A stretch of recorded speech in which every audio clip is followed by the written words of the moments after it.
Gregory. Don't mind me. I just came back from some shopping because I got some money. But anyways, a little bit about myself. I graduated from the University of Harvard because I was always into science. And the funny thing is, my best friend in college was actually Barack Obama. Believe it or not. But anyways, beyond that, I was always into science, and I always wanted to be remembered in science in the history books. To be remembered like Albert Einstein or Sir Isaac Newton, you know? So, anyways, I was a scientist working on a cure for cancer when I accidentally stumbled upon a way to reanimate dead body cells. It wasn't that long before I was able to reanimate dead things like rats, possums, you know, those sort of things.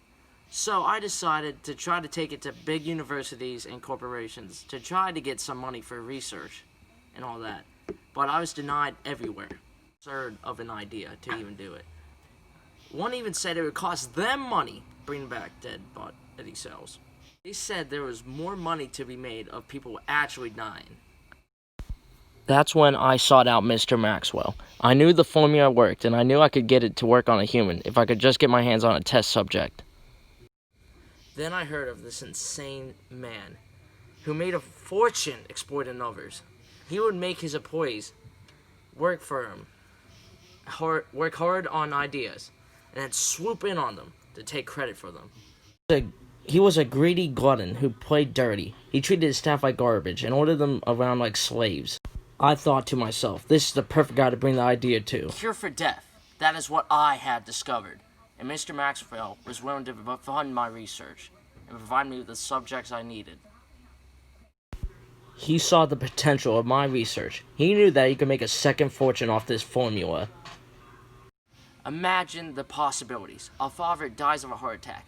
My formula can help bring him back to help feed his family and bring him back to his job. Now, that was my initial thought. Being the greedy slob he was, he saw only the money. He thought that someone could take out a huge life insurance policy before they died. Then once they did, the family would get the money and still be able to bring the person back to life and bask in the cash. And for people like Maxwell, well, they'll be immortal. Just what the world needs. Imagine being able to keep wealthy, powerful people alive by reanimating them again and again. Hitler would still be in power. Osama bin Laden would be back fighting the U.S.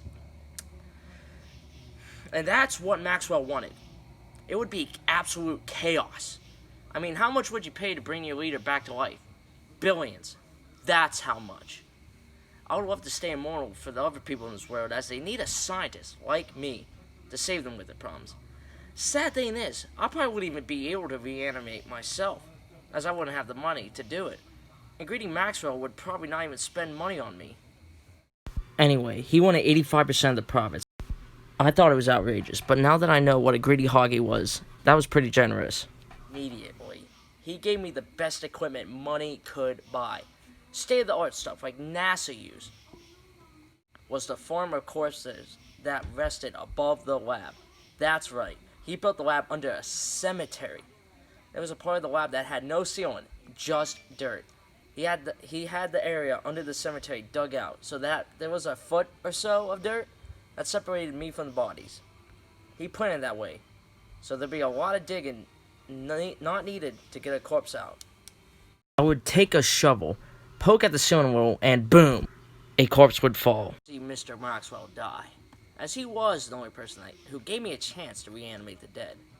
He was the one that supplied me with all the tools I needed, but at the same time, with him gone, he doesn't get his 85% for my hard work and research. So, you know, it's not the worst thing that greedy scumbag died.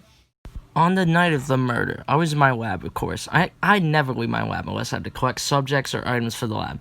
Anyways, I was reanimating a monkey, as they are the closest ancestors to the human. So if we can reanimate a monkey, a human's not too far off. And the test worked, as the monkey came back to life. So my next experiment is going to be a human, and I got the perfect person to test it on. I got to go. I got a fresh body to do experiments with. So, peace out.